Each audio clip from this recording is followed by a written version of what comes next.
তো গাইস আসসালামু আলাইকুম। আজকে আমরা প্রায় 6 থেকে 7 মাস পরে আবার যাচ্ছি হেমায়তপুরের উদ্দেশ্যে। আমাদের পিছিয়ে দেখছেন এই যে আমার ব্যাগ আছে, যে আমাদের এক সিনিয়র বড় ভাই, সে আমাদের সাথে 6 মাস আগেও গেছিল একবার। তো আমরা হচ্ছে একটা শুট করতে যাব, ব্লগিং টাইপের একটা সিনেমাটিক শুট আর কি বলা হয়, করতে যাচ্ছি। তো এর পাশাপাশি আমি একটা ব্লগ তৈরি করে নেই, দেখা যাক কেমন হয় ব্লগটা। আর আপনারা ব্লগে থাকবেন, অনেক সুন্দর সুন্দর দৃশ্য দেখতে পারবেন আমার এই ক্যামেরায়। ছোট্ট একটা ফোন দিয়ে ব্লগ যাত্রা শুরু করলাম আমরা, সাপোর্ট করবেন অবশ্যই। তো আমরা হেমায়তপুরের উদ্দেশ্যে রওনা দিয়েছি, অলমোস্ট এখন বাজে 10টা, সাড়ে 10টা। তো দেখা যাক, এই গরম প্রচুর প্রচন্ড রৌদ্রের ভিতরে আমরা হাঁটছি। যে ব্যাগ প্রচুর পরিমাণে ভারী, অলমোস্ট 20 কেজির কাছাকাছি হবে এর ভিতরে।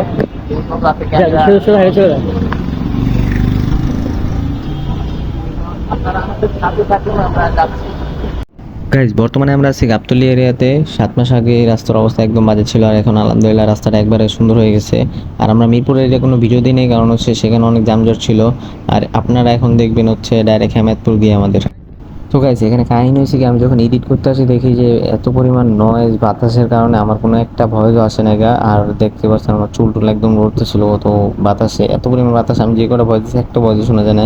আমি আপনাদের সাইডের এরিয়াগুলো দেখাই, দেখেন গাইজ এখানে এত পরিমাণ সুন্দর এরিয়া, গ্রাম্য সাইড যেহেতু এটা। আর আমরা এখন আমাদের গন্তব্যস্থানে যাব, আর বেশি দূর নয়, আমরা অর্ধেক রাস্তায় এসে পড়ছি। এত পরিমাণ সুন্দর, বাট পানি কমে গেছে, এখানে যে পানিগুলো ছিল পানি কমে গেছে। আমি আপনাদের আরেকটা এরিয়া দেখাচ্ছি, এইখানে হচ্ছে গেছে একটা পুরো নদী, একটা এটা ধরতে গেলে আমরা ব্রিজের উপরে যাচ্ছি।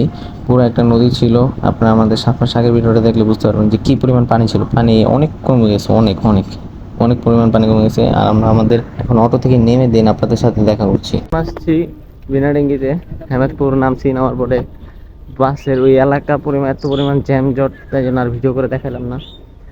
আমরা এখানে এখন আমাদের গন্তব্যস্থানে যাচ্ছি শ্যুট করার জন্য। সো আপনি আমাদের সাথে থাকেন।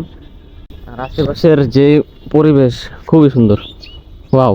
বাট একটু রোদ আছে, সমস্যা না, আমরা ছায়ার ভিতরে হয়তো শ্যুটগুলো হবে, জানি না। দেখছেন গাইস কত সুন্দর এরিয়া, যেরকম রাস্তা এরকম আশেপাশের পরিবেশ, মনে হচ্ছে একটা গ্রাম অঞ্চলের সাইড দিয়ে যাচ্ছি আমরা।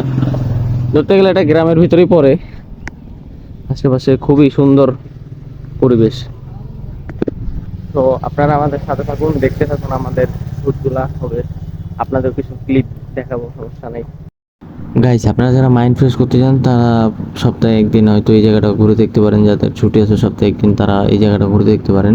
আশেপাশের দৃশ্যগুলো খুবই সুন্দর, গ্রাম অঞ্চলের ভিতরে যেহেতু আমরা আসছি। এটা হচ্ছে হেমায়তপুর নেমে আপনারা bus stand, Hemayetpur bus stand নেমে দেন একটা অটোতে ভাড়া করে 20 টাকা নেবে জন প্রতি মেবি। ভিনাডিঙ্গে আসলে এই এরকম দৃশ্যগুলো দেখতে পারবেন, যে আমার পিছিয়ে দেখছেন খুবই বাতাস ছিল। আমরা যেহেতু সকাল সকাল গেছি, একটু রোদ ছিল, বিকাল টাইমে আসলে আপনি অনেক সুন্দর একটা পরিবেশ পাবেন। তো যারা আসতে চান তাহলে তারা ভিনাডিং অঞ্চলে এটা এসে ঘুরে দেখতে পারেন আপনারা। এলাকার পরিবেশ খুবই সুন্দর, খুবই সুন্দর পরিবেশ, মনোরম পরিবেশ।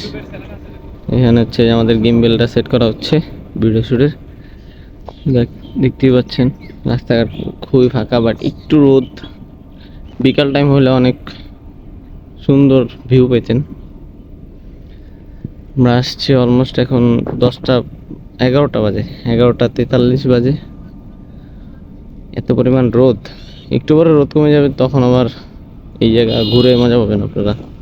সবাই দেখতে পাচ্ছেন আমি কি গরমে ঘামে গেছি একদম, কারণ হচ্ছে এখানে এত পরিমাণ রোদ ছিল সকালবেলা। রোদের কারণে আমরা মনে করেন সুন্দর মতো ঠিক মতো শ্যুটও নিতে পারি না অনেক জায়গা। একটু পর পর খালি পানি খাওয়া লাগছে, টিস্যু দিয়ে মোছা লাগছে হাত মুখ, কারণ হচ্ছে এত পরিমাণ রোদ, ঘামায়া একবারে চেয়ারের অবস্থা একদিনে বাজে গেছে গা। যদি আপনারা বিকাল টাইমে আসেন খুবই সুন্দর দৃশ্য পাবেন, সুন্দর আবহাওয়া পাবেন। অবশ্য আমরা বিকাল পর্যন্ত ছিলাম, 3টা, সাড়ে 3টা পর্যন্ত ছিলাম, তখন আবহাওয়া অনেক সুন্দর ছিল 3:30টার দিকে। বাট সকাল সকাল একটু রোদ বেশি ছিল, দেখতে পাচ্ছেন এখানে কি সুন্দর আমার শ্যুটটা নিচ্ছে। সো আপনারা এই শ্যুটটা পাবেন, আমার আরেকটা চ্যানেল আছে, ওই চ্যানেল লিঙ্কটা আমি ডিসক্রিপশনে দিয়ে দিব।